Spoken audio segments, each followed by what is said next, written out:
Hi అండి.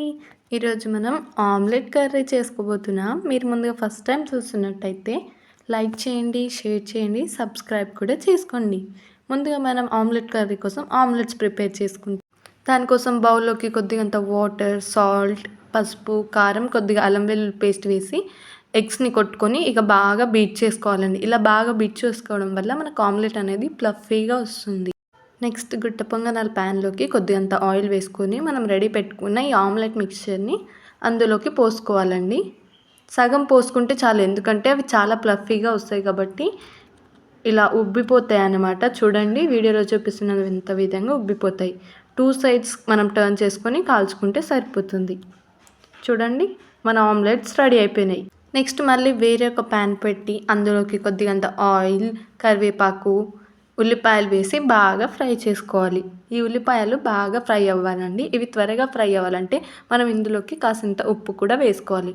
చూడండి, ఉల్లిపాయలు బాగా ఫ్రై అయ్యాయి కదా. ఇందులోకి మనం కొద్దిగంత అల్లం వెల్లుల్లి పేస్ట్, పసుపు, ఇంకా టమాటాలు, మనం కట్ చేసి పెట్టుకున్న టమాటాలు కూడా వేసి బాగా ఫ్రై చేసుకోవాలి. దీన్ని మూత పెట్టి కాసేపు మగ్గించుకోవాలి. ఏముంది, ఎగ్ కర్రీనే కదా అని అనిపిస్తుందండి. కానీ మీరు చేసుకునే ఎగ్ కర్రీకి, ఇప్పుడు చేసుకునే ఆమ్లెట్ కర్రీకి చాలా అంటే చాలా తేడా ఉంటుందండి. గమనించండి, ఒక్కసారి ట్రై చేయండి, మీరు ఖచ్చితంగా మీకు నచ్చుతుంది. జ్యూసీగా చాలా బాగుంటుంది. నెక్స్ట్ టమాటాలన్నీ బాగా మగ్గాక అందులోకి కారం, ధనియాల పొడి, జీలకర్ర పొడి కూడా వేసి బాగా ఫ్రై చేసుకోవాలి. ఈ కారం అనేది మనకు పచ్చి వాసన పోయేంత వరకు ఫ్రై చేసుకోవాలి. దీంట్లోకే మనం కొద్దిగంత, మనకు కర్రీకి సరిపడా కొద్దిగంత వాటర్ యాడ్ చేసుకోవాలి.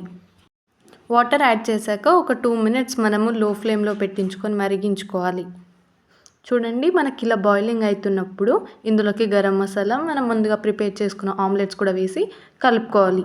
మళ్ళీ మూత పెట్టి లో ఫ్లేమ్లోనే మనకు కర్రీ పర్ఫెక్ట్గా కుక్ అయ్యేంత వరకు కుక్ చేసుకోవాలండి. చూడండి, మన ఆమ్లెట్ కర్రీ రెడీ అయిపోయింది. నెక్స్ట్ ఏం రెసిపీ చేయాలో కామెంట్ చేయండి. మీరు కామెంట్ చేస్తేనే కదా నేను కొత్త ట్రై చేసేది. సబ్స్క్రైబ్